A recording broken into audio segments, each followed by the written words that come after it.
The firefighters suddenly noticed something terrifying. The wildfire suddenly changed direction, and it was heading straight for the village. But the man didn't rush to put it out. Instead, he lit a match. He watched the flame quickly burn down to his fingers, and realized this fire was completely out of control. But the car was way too heavy. The helicopter didn't have enough power to lift it. They had to cut 200 kilograms of weight. With no other choice, the mothers tearfully said goodbye to their children. And just like that, after the pilot gave it everything he had, the helicopter finally took off. Thick smoke turned day into night. The kids sat in the car completely terrified. Curly tried to comfort everyone, but then, one of the ropes suddenly snapped. The car swayed violently. The kids were scared out of their minds, cause they still had the backup tank.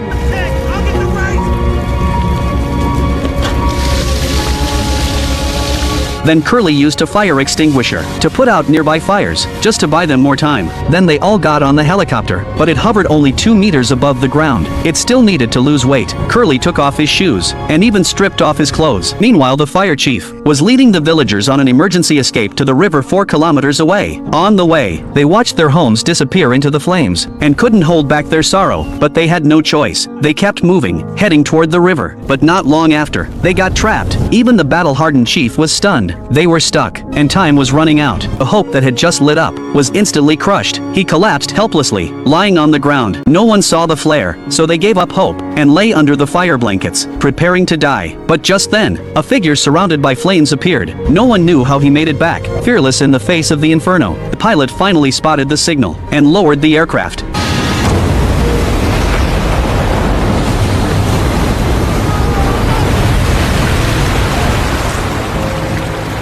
The 2 men lay on the ground after surviving the disaster, and they all got on the helicopter, but it hovered only 2 meters above the ground. It still needed to lose weight. Curly took off his shoes, and even stripped off his clothes, but it made no difference. Seeing the fire about to reach the fuel, swallowed everything in its path, including Curly's body. Meanwhile, the fire chief was leading the villagers on an emergency escape to the river 4 kilometers away. On the way, they watched their homes disappear into the flames, and couldn't hold back their sorrow. Fortunately, he wasn't seriously hurt. He got up and kept searching for the way out, but then he found an even bigger wall of fire ahead. Even so, he didn't back down. He pulled his hood tight, gripped his axe, and hacked his way through the flames. Luckily, after all his efforts, he finally saw the river, but the smoke choked him so badly he couldn't open his eyes. Chief wasn't with them. When he ran back, he found the chief collapsed, barely hanging on, so he tried to carry him out, but everywhere he looked was surrounded by fire. Just as he was losing hope, a government fire plane had filled its tank with water and was flying right over them. The man saw a chance. He waved and shouted for help, but his voice was drowned in the fire. He refused to give up.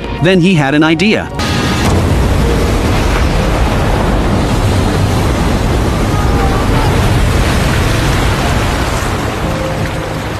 The 2 men lay on the ground after surviving the disaster, grateful to still be alive. In this wildfire, Curly's sacrifice saved countless lives. In times of danger, it's the firefighters who step up. Salute to the brave ones who run toward the fire.